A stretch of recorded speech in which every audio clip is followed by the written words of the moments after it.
So why did Geno leave? He used the word disrespect. I read that, and it was really hard for me to feel like he was being disrespected. I understand that that's sort of a common buzzword among athletes. I got no problem with him using it. But was he really being disrespected, or was he just not being offered the security he wanted?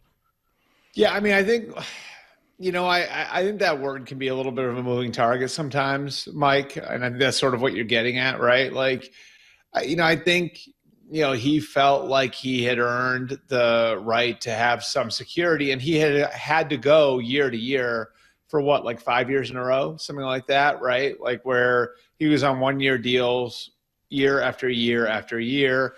Wins the starting job, he's on a 1-year deal that year. And so I think for him, a huge part of it was more than even just the money, it was, and the money is always a factor. I'm not saying it isn't, but it was, I want to know that you're building around me for the next couple of years. And I think when the Seahawks didn't do that, which of course is their right too, you kind of look at it like, okay, like, well, like now I got to kind of look around a little bit. And so, I think when there was, like a little less of a willingness to go into the second year with full guarantees that at least, create some risk for the team in doing the deal where they can't just detach from you after a year.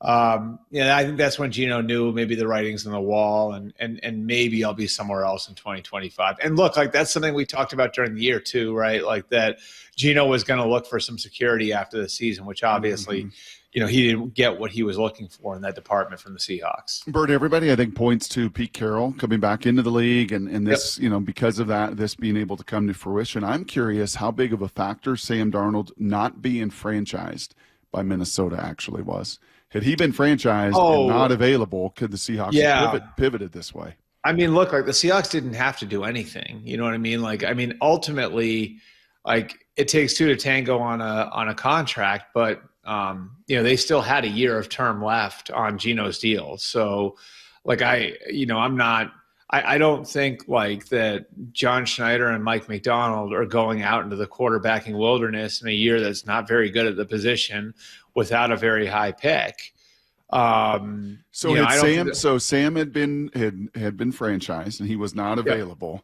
Do you think we would be sitting and Pete Carroll was not a Las Vegas Raider head coach? They went a different direction. I mean, I think there's a good we'd chance be sitting here with Geno playing out the final year of his deal, or the two sides just not? Yeah. I think there's definitely a chance of that. Or maybe the Seahawks act with a little more desperation to keep him. I don't know. I think that could definitely be part of it. If you're Seattle and you're in that position, I think you're always going to be affected by the market, and the market around you and kind of what's happening and who's available. And, it just so happened that, Sam Darnold, and I wrote about the Seahawks pursuit of Sam Darnold a couple of weeks ago. Like it just a lot of things lined up for Sam Darnold in Seattle. I mean, the presence of Clint Kubiak, who he'd been with in San Francisco, what the Seahawks were looking for in the position, maybe to get a little bit younger if it wasn't going to be Geno. Even like being on the West Coast, like I know Sam Darnold, it wasn't a deciding factor, but it was something that Sam, I think had on his list as, if there's a way to get back to the West Coast and be someone's long-term answer as a starting quarterback, that's what I want to do.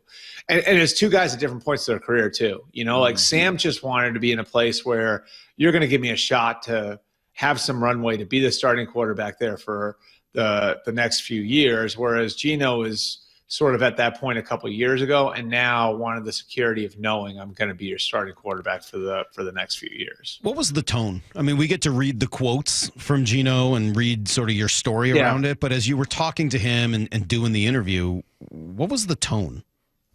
I'd say really professional. I think Geno didn't seem pissed off to me.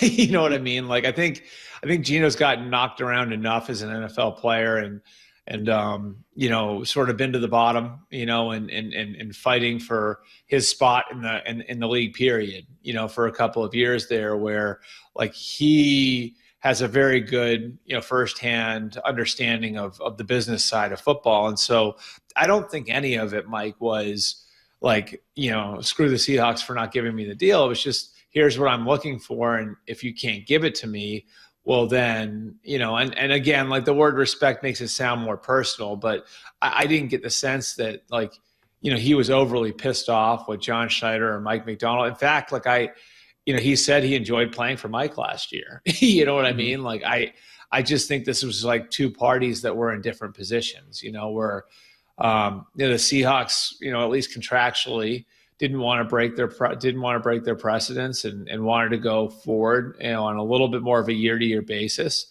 And Geno didn't want to hear people questioning him because of his age, and wanted to move past the point where he was year to year with his team. And obviously he's found the opportunity to do that in Vegas.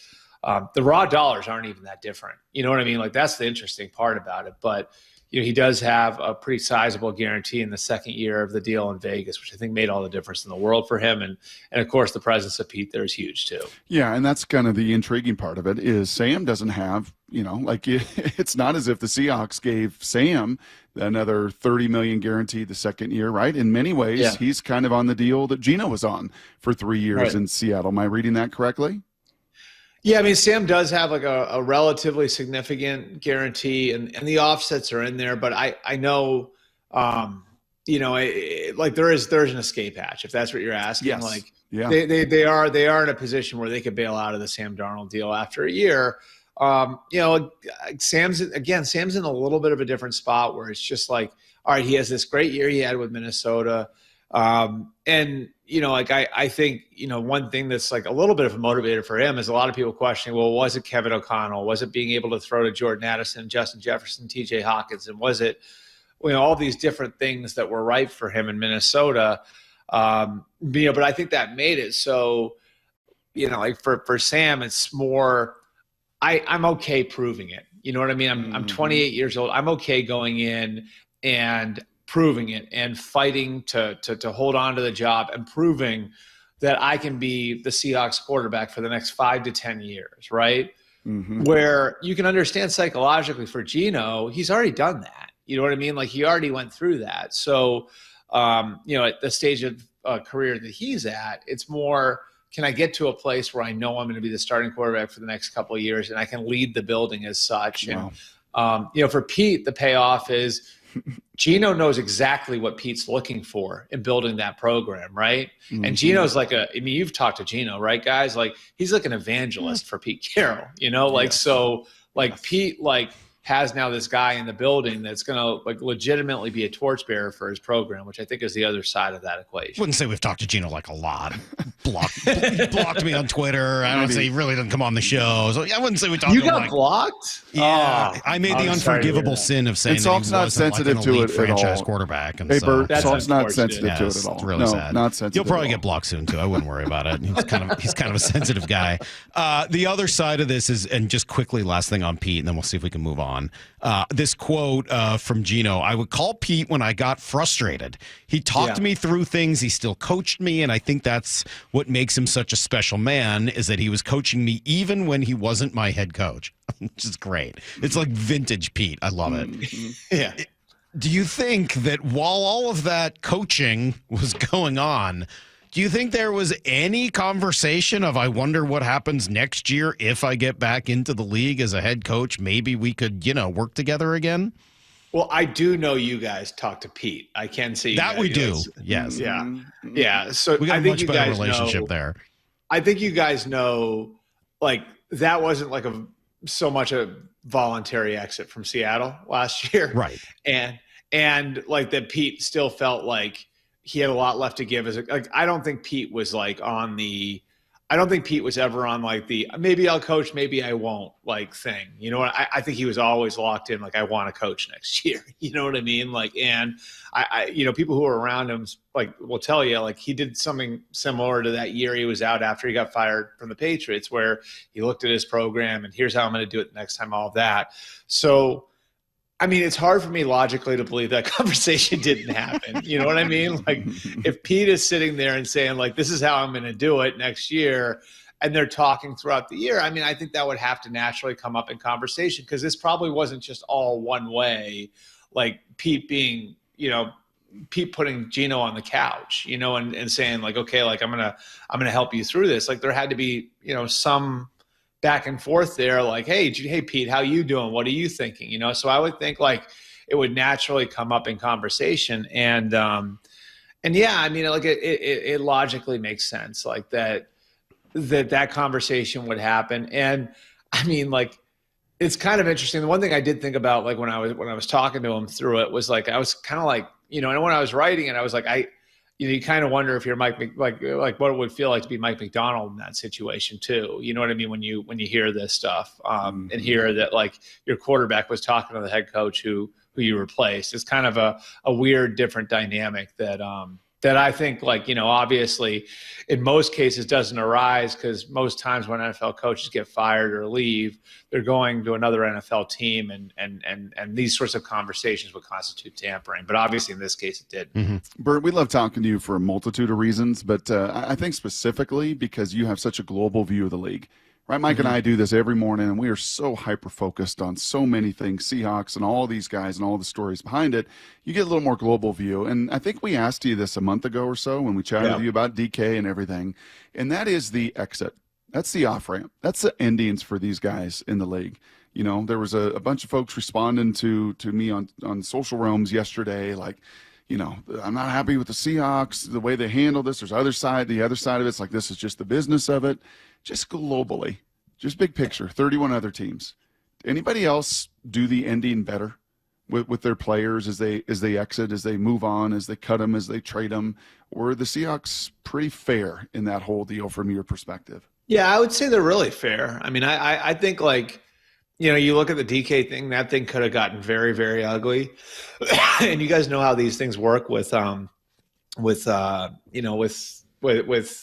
like players getting their pride hurt. I mean, these are high level athletes who in a lot of cases, rightfully so, like feel like, they're, the elite of the elite. And so to be told you can't play here anymore can be a tough thing for an athlete to deal with. And I even think to the Russell Wilson thing and like how that could have been really ugly. And I think the last couple of years you saw, I had a pretty good vantage point of like how ugly those situations got in Denver and Pittsburgh with Russ, and how many people were in those buildings were turned off, and like how the exit was really not good. And then I think of Seattle and like all of the history there and everything that had built up over the years, and like it actually like was relatively clean, at the end, where the NFL put Russell back in Seattle week 1 of the next year. And I mean, you had some of the older guys saying stuff during that week, but it wasn't like, oh, well, here's everything bad that happened over the last, 5 years, and we're putting all our cards on the table. So I think the Russ one's probably the best example of it, where, now in retrospect, when you look at it, and he's gone from 2 teams, and the way he exited those teams in Denver and Pittsburgh wasn't nearly as clean as the way he exited in Seattle. And obviously he was in Seattle for a lot longer, and there was a lot more of a story to tell there. And there's a lot of stuff that didn't get out, which I think speaks well to like the way the way that the Seahawks handle these things. Yeah. Fortunately, Doug and Richard and a couple of others had already essentially alerted us. Well, there are plenty of guys that can fill in the blanks for all of us. I know that. I may or may not work with one of them now. They had already basically done that job. All right. Hey, we appreciate it, man. Great piece on Geno. It was a great Monday morning quarterback this week as well. Make sure you're reading Bird every single week at the MMQB.com. Thanks, man. Appreciate the time. Great stuff. We'll talk soon. All right, thanks, guys. Have a good one. There you go. There is Albert Breer, and some good stuff on the exit for Geno Smith and what that looked like. And well, we really do appreciate you guys watching our videos. And remember, you can like it, you can subscribe it, you can download the Seattle Sports app so you never miss a minute.